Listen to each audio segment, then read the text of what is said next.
This is Avantika Akerkar, who is currently working as the CEO of Prana Worldwide, which is a communications consultancy. All right, so can you give us a brief introduction of your career path so far? Yes. First, hi, Johan. Thank you for inviting me on this really, really important talk for your various colleagues and friends who are considering various job options somewhere down the line. So, my background, very briefly, is in public relations, but I never walked into public relations consciously as a career choice. My interest has always been communications. And so I sort of listened to where my interests lay, always with the background of communications. And so it took me on many different journeys through my corporate and not for profit professional life.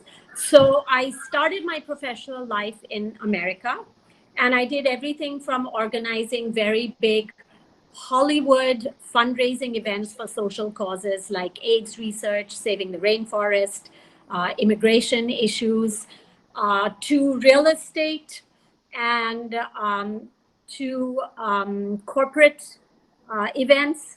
And then finally ended up working for a refugee resettlement agency that was affiliated with the United Nations and being their media spokesperson, as well as organizing all the communications necessary to bridge the gap between their public and politics, which is the congressmen and women whose job it was to work with us in improving the lives of refugees and then eventually immigrants. I then came back to India. I opened a policy think tank trying to improve the public transportation system here in India because I'm a public transportation user and always have been. But I was really horrified at the level and the experience that I had of using the public transportation system here. So I'm not somebody who sits back and just accepts. So I wanted to try and change the status quo a little bit. And so I started this policy think tank. And then from there, I worked on other very big corporate events, both for sports and for business, until finally I ended up starting a consultancy in the area of communications. And along the way, thrown in, as if I didn't have enough to do, I also dabbled in acting both on film and television and in the theater. So that, in a nutshell, is kind of what I've been doing. All right, so do you think it was difficult between moving between industries, and what do you think was the purpose it served?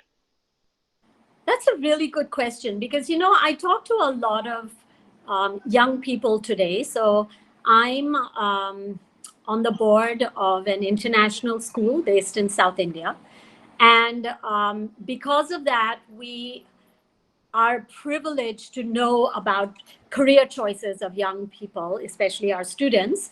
And I always try and get to understand in what direction students are trying to move. And I think that what tends to happen is they get stuck. So, well, not of course, maybe anymore because COVID has thrown everything upside down. So maybe the 5-year plans or the 3-year plans that people had may not come to fruition. But I think that if you open yourself up and you stay as flexible as you can with a singular purpose of using the Mm, skills that you have. So in my case, it was communications. And so that was the foundation upon which I accepted the offers for employment that I did. Moving between industries actually was really interesting because then it helped me to understand what areas I was most interested in. So going from the corporate world to the NGO not for profit world, it helped me to understand that I'm equally fluid and comfortable in both. But my heart really lies in the not for profit world. But I was still able to use my communication skills in all the industries that I worked in. So my advice would be is don't limit yourself. Look at the possibilities that are out there. As long as you know basically that you're interested in, say, maybe computer science, or you're interested in the arts, or you're interested in uh, business. Choose different areas where your skills will be tested. And in that way, ultimately, I think you will probably figure out which would be the direction that you would want to go in, rather than getting pigeonholed and stuck in one particular situation right from the beginning. All right. So why do you think communication should be a hard skill instead of a soft skill? Wow, that's a really interesting question. I wish more people in the corporate world would listen to you because they consider it a soft skill. So I just want to ask you a question. Um, you have friends, right? You remember Yeah. yeah, I'm sure you do. So you remember the times that you had like a fight with a friend of yours, right? Mm-hmm. And then when you were able to resolve it, either you realized that it was kind of silly that you fought, or it was really important. But what helped you understand that was the manner in which you communicated your thoughts, right? Think about sitting down and writing an exam. How well do you do on that exam? That involves a certain amount of communication. Think about every aspect of your life, whether it's personal or whether it's professional. It all involves some level of communication. And what I discovered, both overseas and coming back to India, was that people think they know how to communicate, but they actually are not communicating. So, for example, they think they're listening to you and responding to you, but actually, what they're doing is they're hearing you, and they've already formulated their response in their head, and that's what they're going to share with you.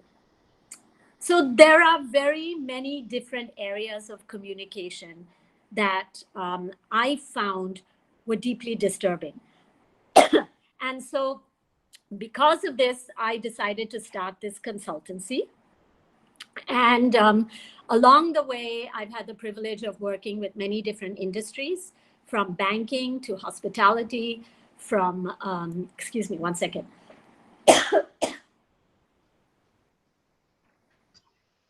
from, in those days, airline industry to fashion. And across all industries, it never failed, no matter what level of management you were in. The amount of miscommunication that occurred was really extraordinary. And so, what I decided was, from students to professionals, from housewives to anybody, actually, college going kids who wanted my help, could ask for it, and I'd be happy to work with them. My programs are bespoke, they're very tailor made. And yeah, I think that today, no matter what area you choose to get into, whether it's going to be doing an internship first, or whether it's going to be getting an actual job, depending on when you start your process, it will involve a certain amount of communication. And you have to be able to stand out amongst your peer group.